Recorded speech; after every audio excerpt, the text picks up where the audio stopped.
प्रिय विद्यार्थियों, आप सभी लोगों का स्वागत है आपके अपने YouTube चैनल डीजी सर पर। डियर स्टूडेंट्स, देखिए ये जो सेशन है बहुत ही ज्यादा मोस्ट इम्पॉर्टेंट है हमारे जीवन के विद्यार्थियों के लिए। और इम्पोर्टेंट इसलिए है क्योंकि यहाँ पर जो ये पेपर डिस्कस होने वाला है आप लोग के साथ, ये बहुत ही महत्वपूर्ण है। तो कक्षा 12 के वे विद्यार्थी जो कि लिए हुए हैं कॉमर्स को, व्यवसायिक अध्ययन जिनका विषय एडिशन कक्षा 12 के विद्यार्थी, तो वो वीडियो में अंत तक बने रहेंगे। और इम्पोर्टेंट इसलिए है क्योंकि ये देखिए 2024 का ये लेटेस्ट है, लेटेस्ट मॉडल पेपर एडिशंस, और सभी जो मोस्ट इंपॉर्टेंट प्रश्नों की श्रृंखला है वो मोस्ट इंपॉर्टेंट है। इन प्रश्नों को आप देख कर ही जाइएगा प्री बोर्ड एग्जामिनेशन में, बोर्ड एग्जामिनेशन में अपने। और यहाँ से प्रश्न जो है आपके एग्जाम में देखने को जरूर मिलेंगे। तो चलिए बिजनेस ऑर्गेनाइजेशन के इस महत्वपूर्ण पेपर की शुरुआत करते हैं हम लोग कक्षा 12 के विद्यार्थियों के लिए व्यवसायिक अध्ययन का जो ये पेपर है बहुविकल्पीय प्रश्नों की श्रृंखला के साथ। देखिए बहुविकल्पीय प्रश्नों की श्रृंखला में जब हम लोग बढ़ते हैं, देखिए पहला हम लोग का प्रश्न क्या है।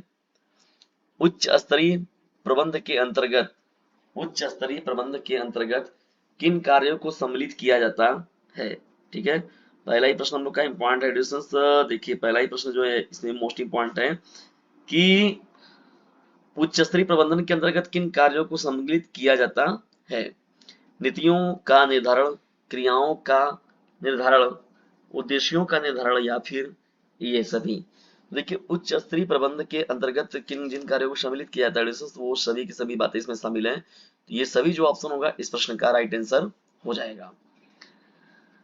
Bharat heavy electricals limited, Bharat heavy electrical limited की स्थापना कब की गई। देखिए भेल भी जिसको हम लोग कहते हैं शॉर्ट फॉर्म में, भारत हैवी इलेक्ट्रिकल्स लिमिटेड। देखिए BHEL का अगर फुल फॉर्म पूछा जाए आपसे तो कंफ्यूज बिल्कुल भी नहीं होना है। तो पूछा जा रहा है एडिशन, देखिए यहाँ पर तो ऑप्शन 4 दिए गए हैं। तो भेल का जो स्थापना हुआ था एडिशन वो हुआ था 1964 में। तो बी ऑप्शन जो होगा 1964 में, ये इस प्रश्न का राइट आंसर हो जाएगा। तीसरे इंपॉर्टेंट प्रश्न की ओर जब बढ़ते हैं, यहाँ पर देखिए तो योजना क्या है। प्रबंध का प्राथमिक कार्य है, प्रबंध का अंतिम कार्य है, ए एवं बी दोनों से, इनमें से कोई नहीं।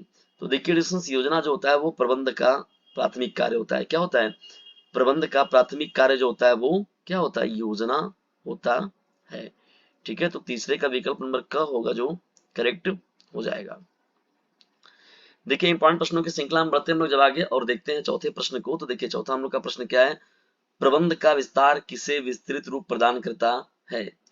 प्रबंध का विस्तार किसे विस्तृत रूप प्रदान करता है, प्रभागी कार्य को, विकेंद्रीकरण को, केंद्रीकरण को, संगठन ढांचे को। तो देखिए चौथे प्रश्न का जो राइट आंसर हो जाएगा विकल्प नंबर डी इसमें करेक्ट हो जाएगा, संगठन ढांचे को। ठीक है, पांचवें इंपॉर्टेंट प्रश्न की मुझे बढ़ते हैं यहाँ पर। देखिए जो है हम लोग का इंपॉर्टेंट पेपर, नियुक्तिकरण के प्रमुख तत्व कौन है। नियुक्तिकरण के प्रमुख तत्व कौन है, भर्ती, चयन, प्रशिक्षण, ये सभी। तो देखिए नियुक्तिकरण के जो प्रमुख तत्व हैं ये सभी के सभी होते हैं। इन सभी चरणों का देखिए जरूरी होता है ज्ञान, यानी भर्ती होता है, चयन होता है, फिर प्रशिक्षण दिया जाता है। तो ये सभी जो प्रश्न होगा इस प्रश्न का राइट आंसर हो जाएगा। छठवें इंपॉर्टेंट प्रश्न की ओर हम बढ़ते हैं जब, नेतृत्व की कितनी शैलियां हैं। नेतृत्व की कितनी शैलियां हैं, 2, 3, 4, 5। तो छठवें का जो राइट आंसर हो जाएगा विकल्प नंबर बी करेक्ट हो जाएगा, 3।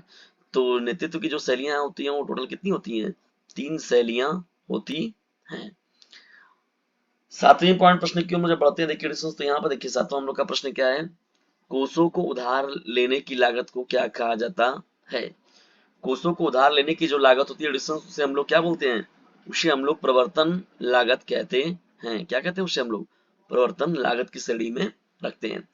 लागत क्या होता है, स्थायी होता है, परिवर्तनशील होता है, अर्थ परिवर्तनशील होता है, या फिर ये सभी। तो देखिए डिस्टेंस यहाँ पर बात हो रही है लागत की, तो लागत जो होता है इनमें से सभी जो होगा ये करेक्ट हो जाएगा। लेकिन लागत जो होता है वो स्थायी भी होता है, परिवर्तनशील भी होता है एवं अर्थ परिवर्तनशील भी होता है। तो विकल्प नंबर डी जो होगा इस प्रश्न का राइट आंसर हो जाएगा। इंपॉर्टेंट प्रश्नों की श्रृंखला में बढ़ते हैं नौवें प्रश्न की ओर। देखिए नौवां हम लोग का प्रश्न क्या है, नियंत्रण किसका महत्वपूर्ण कार्य है। नियंत्रण किसका महत्वपूर्ण कार्य है। तो ये देखिए दोस्तों जो होता है प्रबंधक का होता है। क्या होता है, प्रबंधक का महत्वपूर्ण कार्य होता है वो नियंत्रण। ठीक है ना। 10वें पॉइंट प्रश्न की ओर जब बढ़ते हैं यहाँ पर देखिए तो ISI चिन्ह किन उत्पादों पर प्रयोग किया जाता है। ISI चिन्ह किन उत्पादों पर प्रयोग किया जाता है, इलेक्ट्रॉनिक उपभोक्ता उत्पादों पर, सोने के गहने पर, कृषि उत्पादों पर, ऊन उत्पादों पर। तो देखिए यहाँ पर विकल्प नंबर ए जो होगा वो करेक्ट हो जाएगा, इलेक्ट्रिक उपभोक्ता उत्पादों पर जो होता है ISI चिन्ह जो होता है प्रयोग किया जाता है। दोस्तों देखिए, व्यवसायिक अध्ययन कक्षा 12 के विद्यार्थियों के लिए जो बहुविकल्पी प्रश्नों की श्रृंखला के बाद हम लोग आगे बढ़ते हैं यहाँ पर। तो देखिए, इसमें जब बढ़ते हैं तो यहाँ पर देखिए अब लघु उत्तरीय प्रश्नों की श्रृंखला स्टार्ट होती है। तो व्यवसायिक अध्ययन के जो विद्यार्थी है वो इन प्रश्नों को जरूर देख लेंगे। अगर जिन प्रश्नों में आपको दिक्कत होता है दोस्तों, तो डीजे सर चैनल आप सभी लोग के लिए उपलब्ध रहेगा, बिल्कुल भी आप लोग उसके लिए निश्चिंत रहिएगा। तो 11वें से लेकर देखिए 20वें प्रश्न तक प्रबंध को बहुआयामी अवधारणा क्यों माना जाता है, वैज्ञानिक प्रबंध के 2 सिद्धांत बताइए, नियमों को योजना क्यों माना जाता है, संगठन प्रक्रिया के 3 चरणों को लिखिए, समन्वय का अर्थ बताइए, व्यापार वातावरण को परिभाषित कीजिए, मास्लो की विचारधारा की कोई एक मान्यता लिखिए, स्थायी पूंजी का अर्थ लिख बताइए, वित्तीय जोखिम क्या है, यह क्यों उठाया जाता है, राज्य आयोग में दायर किए जा सके वाले मामलों का अधिकार क्षेत्र क्या है, इसके बारे में डिस्कशन करना है। देखिए, लघु उत्तरीय प्रश्नों की श्रृंखला में जब हम लोग बढ़ते हैं, देखिए यहाँ पर तो लघु उत्तरीय प्रश्नों की श्रृंखला में तो यहाँ पर प्रश्न देखिए इस प्रकार से हैं। प्रबंध सतत पारस्परिक कार्यों की एक श्रृंखला है, टिप्पणी करना है इस पर। टेलर और फयोल के योगदान के बीच विभिन्नताओं पर चर्चा कीजिए, 22वां प्रश्न है आपका। 23वां है नियोजन क्यों आवश्यक होता है, और 24वां जो प्रश्न है वित्तीय प्रबंध 3 व्यापक वित्तीय निर्णयों पर आधारित होता है, ये क्या है। 25वां हम लोग का जो प्रश्न है यहाँ पर उत्पादों के विपणन में लेवलिंग के कार्यों का वर्णन कीजिए। 26वां जो प्रश्न है उपभोक्ता के दायित्व क्या क्या है, इनका जो है व्याख्यान देना है। विस्तृत उत्तरीय प्रश्नों में जब बढ़ते हैं से आप लोग देखिए यहाँ पर तो विस्तृत उत्तरीय प्रश्नों में देखिए 27वां प्रश्न जो है प्रबंध से आप क्या समझते हैं, प्रबंध की कुछ परिभाषा भी दीजिए तथा इसकी विशेषताओं का वर्णन कीजिए। और इसके अथवा में प्रश्न दिया गया, देखिए दोस्तों जब अथवा वाले प्रश्न होते हैं तो अथवा वाले प्रश्नों में ध्यान से देख लीजिए किस पर आप लोग को मटेरियल ज्यादा आ रहा है, किस पर आप बेहतर तरीके से शेडिंग बनाकर लिख सकते हैं, तो उसी प्रश्नों का चुनाव उसमें किया करिए। अथवा देखिए जो प्रश्न दिया गया है इसमें 27वां में समकालीन व्यवसायिक पर्यावरण में टेलर और फेयोल के योगदान की प्रासंगिकता पर चर्चा करना है, यानी उनकी क्या प्रासंगिकता थी उस पर चर्चा करना है या उस पर व्याख्यान देना है। जब बढ़ते हैं 27वें विस्तृत प्रश्न के बाद हम लोग 28वें प्रश्न की ओर देखिए, तो नियोजन प्रक्रिया बहुत सीधा प्रश्न है। नियोजन प्रक्रिया से आप क्या समझते हैं, प्रबंध को किस प्रकार कुछ निश्चित तार्किक कदमों का अनुसरण करना चाहिए, अथवा अभिप्रेरणा को परिभाषित कीजिए। ठीक है, अभिप्रेरणा के विभिन्न चरण क्या है, अभिप्रेरणा के महत्व को प्रबंधन के कार्य के रूप में समझाना है। इसी प्रकार से देखिए 29वां प्रश्न यहाँ पर दिया गया है, इसी प्रकार से यहाँ पर जो दिया गया प्रश्न है वो 30वां प्रश्न है। तो दोस्तों देखिए इस तरीके से था ये आप लोगों का पेपर व्यवसायिक अध्ययन का ये महत्वपूर्ण मॉडल पेपर आप लोग कैसा लगा कमेंट बॉक्स में जरूर बताइएगा।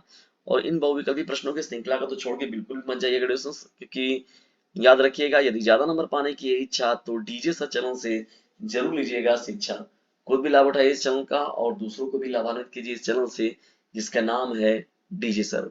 लोगों के अंदर ज्ञान की पूंगी बनाने वाला, न कि गानों का रिमिक्स बजाने वाला।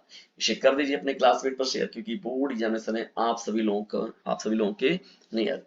वीडियो को अंत तक देखने के लिए आप सभी लोगों का हृदय गिराए से पूर्वक धन्यवाद। जय हिंद, जय भारत।